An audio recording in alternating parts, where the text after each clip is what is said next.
हाय दोस्तों। अब हमें कोरोना का सामना करना ही पड़ेगा। आप सोच रहे हो कि मैं ऐसा क्यों बोल रही हूँ?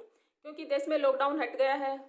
हमें रोज़मर्रा के काम के लिए या अपने रूटीन के काम हैं उनके लिए या घर का सामान लेने के लिए बाहर जाना ही पड़ेगा। और कब तक हम घरों में बैठे रहेंगे? जीवन को पटरी पे लाने के लिए हमें बाहर काम करना ही पड़ेगा, लोगों के संपर्क में आना पड़ेगा। और ये सब हो रहा है तो कोरोना होने की खतरा भी ज़्यादा बढ़ गया है। बट यदि हमारा इम्यूनिटी पावर स्ट्रोंग है, रोग प्रतिरोधक क्षमता अच्छी है, तो कोरोना हमारा कुछ नहीं कर सकता।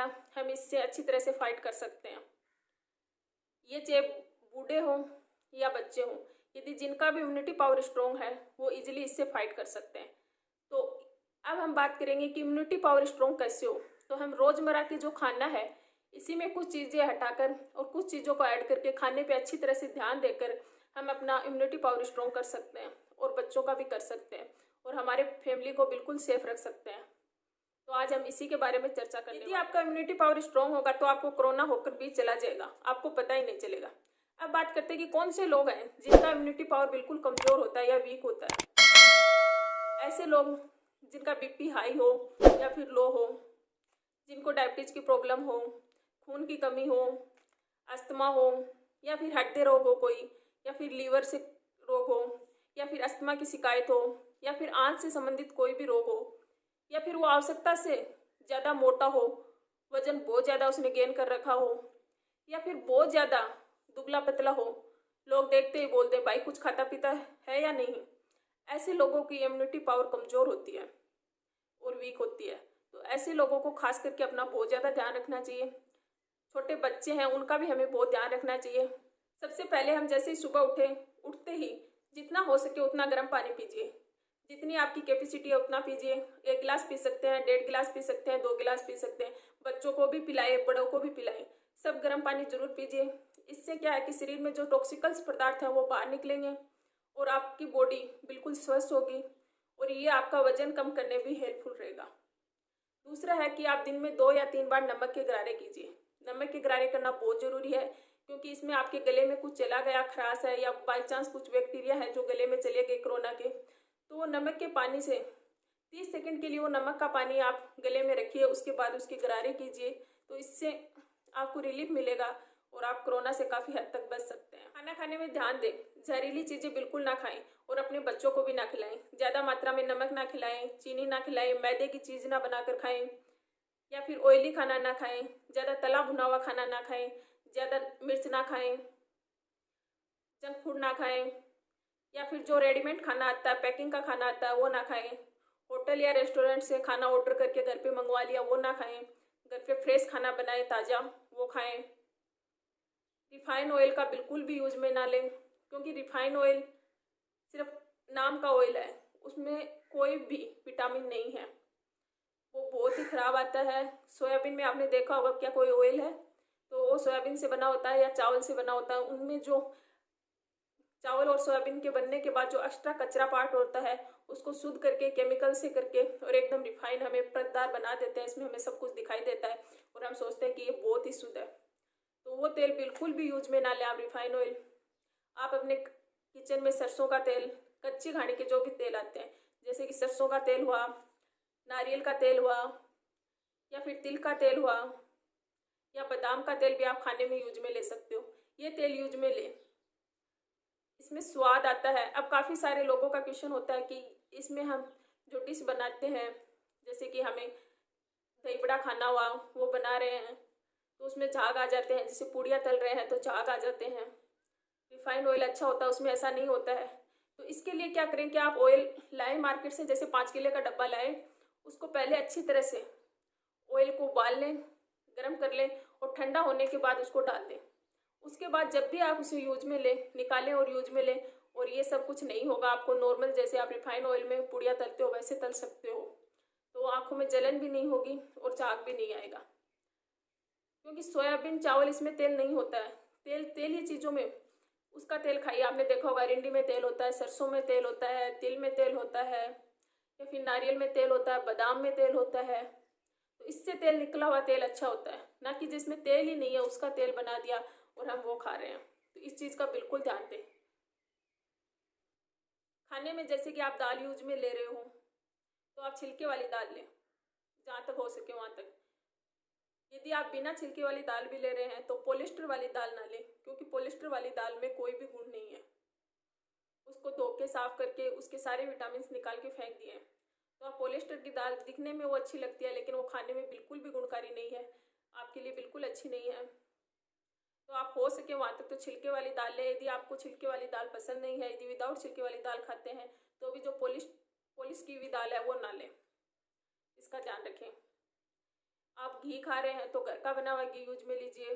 मार्केट का जैसे डालडा घी आ रहा है, ये बिल्कुल भी ना खाए भूल कर भी। मार्केट वाले घी ना लें, अवॉइड कीजिए उसे। बटर ले रहे हो, आप बटर बना रहे हो तो आप घर पे बनाइए, मार्केट से बटर ना लें, क्योंकि उसमें बहुत ज़्यादा मात्रा में नमक होता है जो आपके लिए हेल्दी नहीं है। आप अंकुरित अनाज खाइए, जैसे शाम को आपने चना मूंग भिगो के रख दिया, सुबह उसका पानी निकाल कर छोड़ दीजिए, दूसरे दिन उसको खाइए। ये बहुत ही अच्छा स्रोत है। आप बच्चों को दीजिए, इसमें थोड़ा सा आप नमक डाल सकते हैं, तो ये बहुत ही टेस्टी लगता है और ये इम्यूनिटी पावर को भी अपनी स्ट्रॉन्ग करता है। आप रोटी खा रहे हैं तो पैकेट वाला आटा ना लाएं। आप जहाँ रह रहे हो वहाँ आपने गेहूँ ले लीजिए।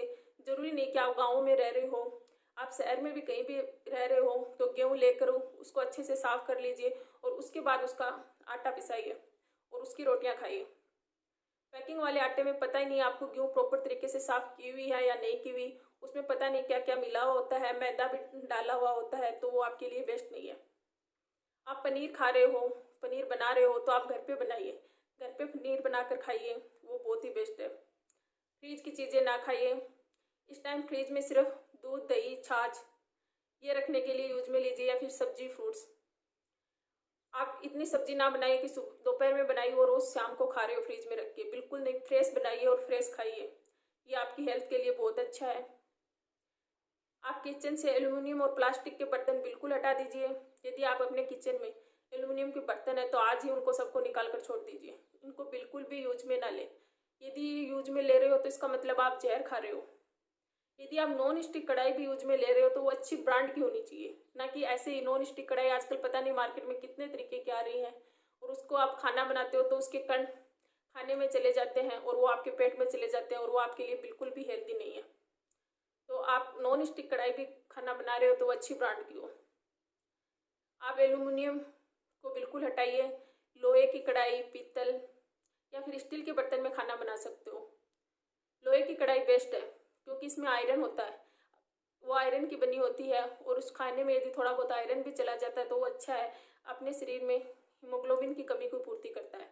तो लोहे की हो सके वहाँ तक लोहे की कढ़ाई में ही खाना बनाएं। सब्जी तो जरूर बनाएं, या फिर मिट्टी की हंडी ले सकते हैं। यदि आजकल तो मार्केट में भी देख रहे होगी कि 100 पीस के चक्कर में फिर से आने लग गई, मिट्टी की हंडी आने लग गई, मिट्टी का तवा मिलने लग गया, तो आप इसे लेकर यूज में ले सकते हो। ये बहुत ही अच्छा है खाने, इसमें अच्छा खाना भी बहुत ही टेस्टी बनता है। यदि इसमें खाना बनाते हो तो हम जो नॉर्मली हमने कुकर उसमें खाना बनाया उससे ज़्यादा टेस्ट, डबल टेस्ट खाना आ बनता है, तो आप ये यूज में ले सकते हो। इसके अलावा यदि आप चाय पी रहे हो तो उसमें तुलसी की पत्ती और अदरक ज़रूर ऐड कीजिए। अपने खाने में मशरूम, प्याज, हल्दी, लहसुन इन सबको ऐड कीजिए। ये नहीं कि इनको बहुत ही अधिक मात्रा में आप खा रहे हो, इससे क्या होगा कि शरीर में गर्मी हो जाएगी, पेशाब की शिकायत हो जाएगी, तो ऐसा बिल्कुल ना करें।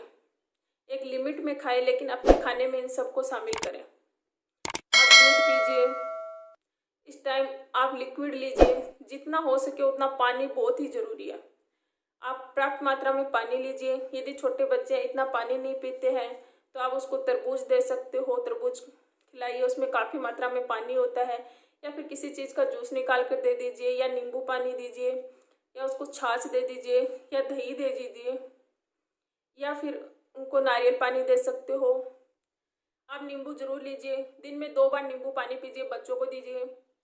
आंवला, संतरा इन सबको जरूर ऐड कीजिए, क्योंकि इसमें पीएच अधिक होता है, और पीएच अधिक होगा तो वहाँ कोरोना होने का खतरा कम हो जाता है। तो विटामिन सी वाले स्रोत अपने खाने में जरूर इंक्लूड कीजिए। इसके अलावा आप धूप लीजिए सुबह शाम, विटामिन डी वाले तत्व भी जरूर ऐड कीजिए। थोड़ी देर हो सके तो आप व्यायाम कीजिए, इससे भी अपना इम्यूनिटी पावर बहुत स्ट्रॉन्ग होता है और एक सेल्फ स्ट्रेंथ आती है। किसी भी हाल में हमें डिहाइड्रेट नहीं होना है, बॉडी को हाइड्रेट रखना है। इस टाइम बॉडी को हाइड्रेट रखना बहुत ज़रूरी है। इसके लिए आप पर्याप्त मात्रा में पानी पिएं। आप अपने खाने में तरबूज या जूस, छाछ या फिर नींबू पानी, नारियल का पानी आदि सब कुछ चीज़ें हैं जिन्हें ऐड कर सकते हैं और अपनी बॉडी को हाइड्रेट बनाइए। बच्चों को भी थोड़ी थोड़ी देर में पानी, जूस वगैरह या ये काफ़ी सारे मैंने ऑप्शन बताए, ये थोड़ी थोड़ी देर में कुछ देते रहिए, लिक्विड देते रहिए, क्योंकि आपकी बॉडी को हाइड्रेट रहना बहुत ज़्यादा ज़रूरी है। इस टाइम ऐसा कोई व्रत ना करें जिसमें आप पूरे दिन प्यासे हैं और शाम को पानी पी रहे हैं, क्योंकि शरीर में पानी पीना बहुत ज़रूरी है। हो सके तो इस टाइम व्रत अवॉइड कीजिए, लेकिन फिर भी आप कर रहे हो, आपकी आस्था है, तो ऐसे व्रत ना कीजिए जिसमें पूरे दिन आपको पानी ना पीना पड़े, वरना आप बीमार हो जाओगे। हो सके वहाँ तक इस टाइम एसी को भी अवॉइड कीजिए, या फिर कर रहे हो तो उसका टेम्परेचर थोड़ा ज़्यादा रखिए। रूम का टेम्परेचर 25-26 डिग्री होना चाहिए, ज़्यादा ठंडा रूम ना रखें। आप फ्रिज से चीज़ निकाल रहे हो, बाई चांस आपने रख दी, ज़्यादा बन गई, और उसको निकाल कर आप उसे डायरेक्ट ऐसे यूज ना लें, उसको थोड़ी देर बाहर रखें, फिर उसको हल्का सा गर्म करके आप यूज में लें। ये आपके लिए बहुत अच्छा है। आप कहीं बाहर जा रहे हो, आपको मार्केट जाना पड़ा, आप सामान लेके आ रहे हो, तो आते ही पहले सामान को सारे को आप सर्फ के पानी से धो लीजिए या फिर उसको सैनिटाइजर कर दीजिए। खुद नहाइए, अपने कपड़े को सारों को वॉश कीजिए। ये बहुत ही ज़रूरी है आपको और आपकी फैमिली को बचाने के लिए। वैसे तो बच्चे छोटे हैं, वो दूसरे बच्चे के साथ खेलने के लिए जिद करते हैं, पर हो सके वहाँ तक दूर रखें, आपस में उनको समझाइए इस चीज़ के बारे में। यदि वो थोड़े बड़े हैं और समझदार हैं तो उनको समझाइए, उनको आप घर में ही खिलाइए। हो सके वहाँ तक लॉन वगैरह में जाने के लिए पार्क में ना जाएं, अवॉइड कीजिए। बाई चांस जा भी रहे हो आप तो वापस आके आप जो भी सामान साथ में लेके गए थे उसको अच्छे से सैनिटाइजर कीजिए। बच्चों को आप अच्छी सी बात दीजिए, उनके सारे कपड़ों को धोइए। ये करना आपको बहुत ज़रूरी है। आप साथ में सैनिटाइज़र लेके जाइए, हर 10-15 मिनट में बच्चे के हाथ को सैनिटाइज कर दीजिए, क्योंकि बच्चा खेलते खेलते हाथ मुंह पे लगा लेता है।